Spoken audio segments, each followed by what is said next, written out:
I just get this feeling this video is going to be a lot shorter than the other two, but anyway. Hey, I'm Liv. Welcome to my channel, or welcome back, whatever we're going to say this time. Look, I've talked too much that I'm losing the plot. So if you haven't watched the previous two videos to this little installment type thing, I guess, then I am a year 12 student who I'm now on summer holidays, and I'm going into year 13 studying biology, psychology and criminology in sixth form at A level. I'm talking about criminology now, and I'm basically going to be talking about the content of each topic, the homework I got, which isn't a lot, but which I have found over the past two videos, but yeah, the revision I would recommend doing, and exams. And then throughout the video I will give general tips, and I'll leave all the tips down below in the description for you. But without further ado, let's just get straight on into this video because I don't want to ramble on too much. Just get started on content. The way criminology is structured, I should mention this before, I'm on the WJEC board for criminology. Why do I feel like I'm making some like proper school informational video? Yeah, I'm on the WJEC board. I don't know what other boards there are for criminology. I think OCR do criminology actually. So I can talk about the content for that. I don't know how content differs, from exam board to exam board, but this is just for what my exam board is. It is structured into 4 units. Unit 1, that is talking about the types of crime, and the media representations of crime, and campaigns. Unit 2 looks at, I've literally finished Unit 2, why have I just completely forgotten everything? Oh, that looks at the theories of crime, sorry. So like your social, your biological, your cognitive, which is like psychology, but for criminal theories. And then once again, sort of like the media representations of those. And you have to link it a lot to Unit 1.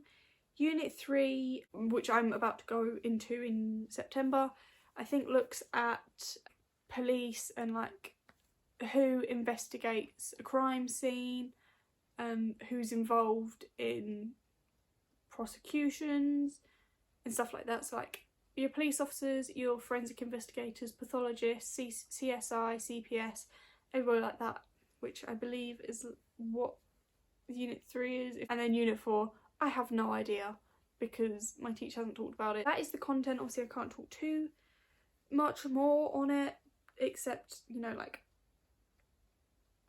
that is what is in each one, which doesn't sound like a lot, but it is when you get into details and stuff. There's a lot of like definitions and case studies and types and whatnot that you have to recall. But yeah, that's it for content. Well, that wasn't as long as I expected it to be, but that's all it is. Homework. Right.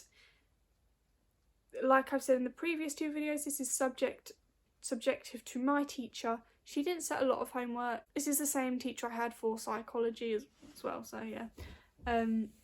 What she'd do is she'd set us a lot of videos, and then you had to answer questions based off that video, or do research, or answer some exam questions, but that was it really. She didn't even set us homework all the time. The teacher might set something similar, I don't know, but that's how my teacher did it, and I actually found it quite effective sometimes doing a research task which linked to that, or watching a video which made me understand the topic better, or doing exam questions to like consolidate my knowledge.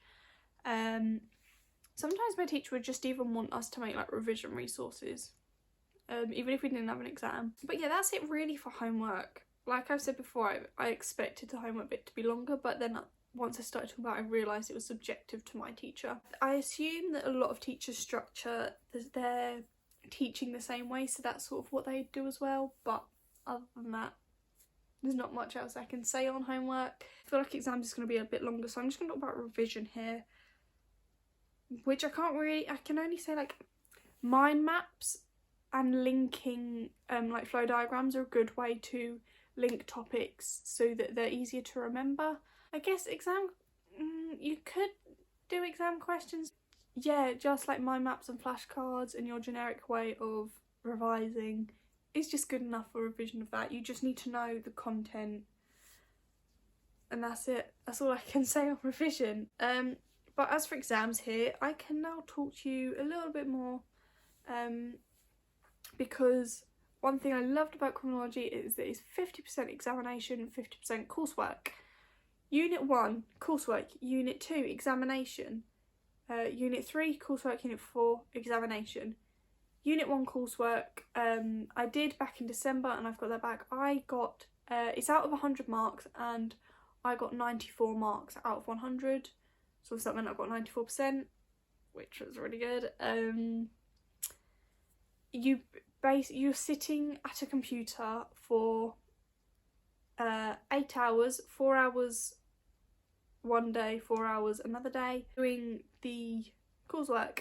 And on day 1 you should plan to get about up to question 4 done, which doesn't sound like a lot, but it is, because if you're, for question 1 you're doing like 5 paragraphs, question 2 you're doing 5 paragraphs, question 3 you're doing 5 paragraphs, so on, and some of them have like part A, part B.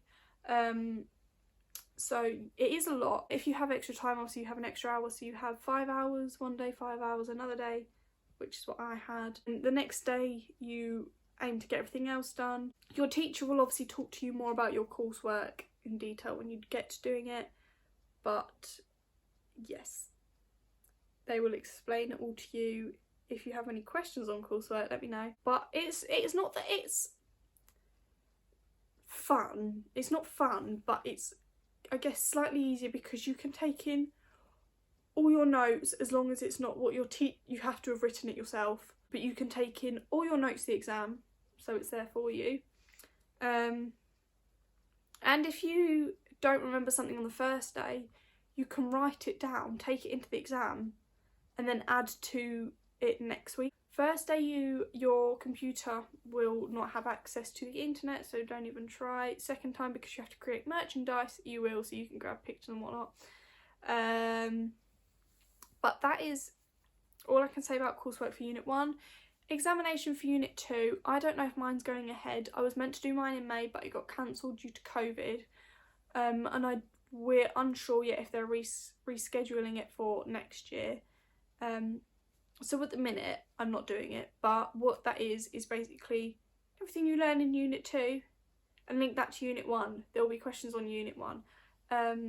So I did do my... I think one thing everybody knows is you do PPEs. And my PPE at the end of Year 12 for criminology was basically my Unit 2 exam, in which I got like 84 marks out of 100, I think.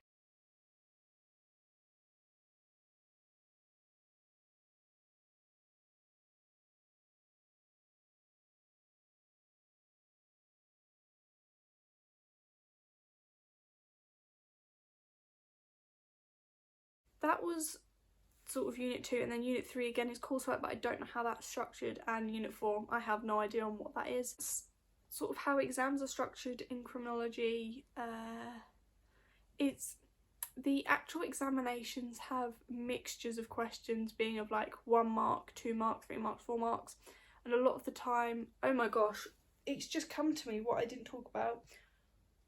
For both the coursework and examination, you'll have briefs. Always link to the brief. All the time link to the brief.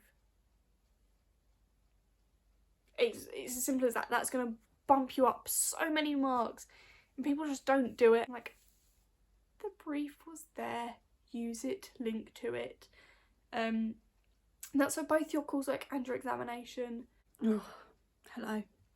And so I've lost what I was talking about, so I'm going to wrap this video up here. That is it. I really hope this was informative in some way. If you're doing criminology, good luck. If you have any other questions, let me know down below or DM me on Instagram. But yeah, that is it. I really hope you enjoyed this video. Like, comment, subscribe, all that jazz, and I will see you in my next main video. Bye.